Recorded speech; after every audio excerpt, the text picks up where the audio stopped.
وَأَنَّ وَجْهَهُ بَرَقَةُ مُصْحَفٍ فَأَمَرْنَا إِلَيْكَ أَن نَّفْتَتِنَ مِنَ الْفَرْحِ بِرُؤْيَةِ النَّبِيِّ صلی اللہ تعالی علیہ وسلم كما قال.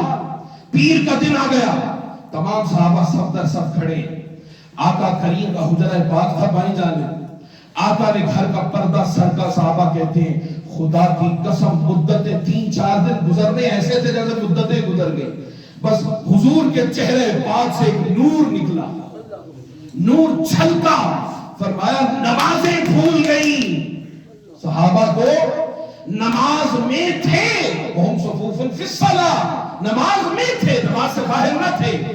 کہتے ہیں کہ ہم سے رہا نہ گیا، ہم نے حضور کا چہرہ مبارک دیکھا. ورقۃ مصحف، ایسے لگا جیسے کھلا ہوا قرآن ہے، جیسے کھلا ہوا قرآن ہے.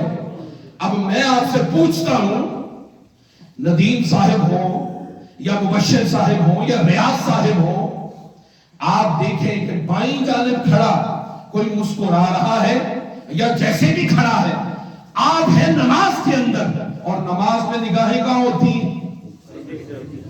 بھئی یا سجدے میں ہوگی یا سامنے ہوگی، ایسا ہی ہے نا. اب نگاہیں تو صحابہ کی سجدے پر ہونی چاہیے تھی. اب بائیں جانب کوئی کھڑا ہے، جب مجھے نہیں پتا کہ کون ہے تو صحابہ کرام رضوان اللہ تعالی علیہ مجمعین نے کیسے کہا کہ جب ہم نے حضور کو دیکھا تو ہمیں ایسا لگا کھلا ہوا قرآن ہے. تو پتہ یہ چلا کہ صحابہ نے اپنی نگاہیں قبلے سے ہٹا کر مصطفیٰ کی جانب کر لی. بس ادھر جھگڑا ہو گیا عقل اور عشق کا. صحابہ عاشق تھے، صحابہ عاشق تھے حضور صلی اللہ علیہ وسلم. اب عقل کہنے لگی صحابیوں ادھر کعبہ ہے، عشق کہنے لگا ادھر کعبہ ہے، ادھر کعبے کا بھی کعبہ ہے. عقل کہنے لگی ارے نمازیں قضا ہو جائیں گی، عشق کہنے لگا نمازیں جو قضا ہو پھر ادا ہو، نگاہوں کی قضائیں کب ادا ہو. بس وہ نگاہ کو قضا نہیں کرنا چاہتے تھے، وہ دیدار مصطفیٰ میں ادب مصطفیٰ میں فرق نہیں لانا چاہتے تھے. اگر نماز پڑھتے رہتے اور دیدار مصطفیٰ ترک کر دیتے، نہ نماز رہتی نہ ایمان رہتا. اعلیٰ حضرت نے فرمایا جملہ فرائض فرو ہیں. یہ جو فرائض ہے نا، فرمایا فرو ہیں، فرا ہے. اصل اصول بندگی استاد پر کی ہے. جس طرف وہ نظر نہیں آتے ہم وہ رستہ ہی چھوڑ دیتے ہیں، اور کعبہ بنتا ہے اس طرف ہی ریاض، رخ جدھر کو وہ موڑ لیتے ہیں. تو صحابہ کرام کا قبلہ ہاتھیوں آؤ شہنشاہ کا روزہ دیکھو، کعبہ تو دیکھ چکے کعبے کا بھی کعبہ دیکھو. حضرت صدیق اکبر رضی اللہ تعالی عنہ وہ ایسے عاشق صادق تھے، وہ فرماتے کہ خدا کی قسم اگر میرے پاس مال ہو جتنا بھی ہو، سارے کا سارا مال ابو بکر کا ہو اور جس پر خرچ کیا جائے وہ ذات مصطفیٰ کی ہو.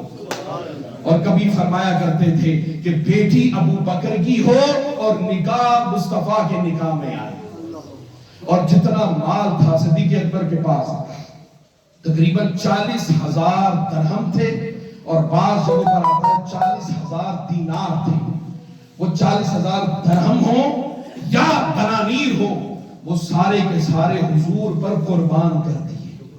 اور صرف 5,000 درہم بچے تھے جب ہجرت کر رہے تھے، اس لیے حضور صلی اللہ علیہ وسلم نے فرمایا ہر کسی کی نیکی کا بدل محمد عربی دے چکے اس دنیا کے اندر، مگر ابو بکر کی نیکیوں کا بدلہ میں محمد صلی اللہ علیہ وسلم نہیں دے سکتا، بلکہ قیامت کے روز خود رب کائنات کو بدل عطا فرمائے.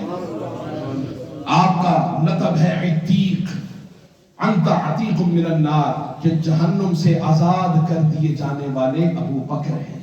اور آپ کا لقب ہے صدیق. یہ صدیق لقب پر، اور ابو بکر اصل نام تھا آپ کا عبداللہ رضی اللہ تعالیٰ عنہ. اور ابو بکر، بکر کہتے ہیں اولیت، اور ابو کا معنی ہوتا ہے والا. تو انشاءاللہ اس کی جتنی تفصیل، یعنی اولیت والا، تو جان قربان کرنے میں اول ابو بکر، مال خرچ کرنے والے میں اول ابو بکر، غار میں پہلے داخل ہونے میں اول ابو بکر، اور تمام صحابہ کرام رضوان اللہ تعالیٰ علیہ مجمعین سے پہلے حضور کے ساتھ لیٹنے والے مزار میں حضرت ابو بکر، اور قیامت کے روز قبر سے مصطفیٰ نے فرمایا سب سے پہلے مجھے اٹھایا جائے گا اور دوسرا جو اٹھایا جائے گا وہ کون ہے؟ ابو بکر رضی اللہ تعالی عنہ. اور انشاءاللہ اسی موضوع کو اگلے جمعہ بھی بیان کیا جائے گا. وما علینا الا البلاغ.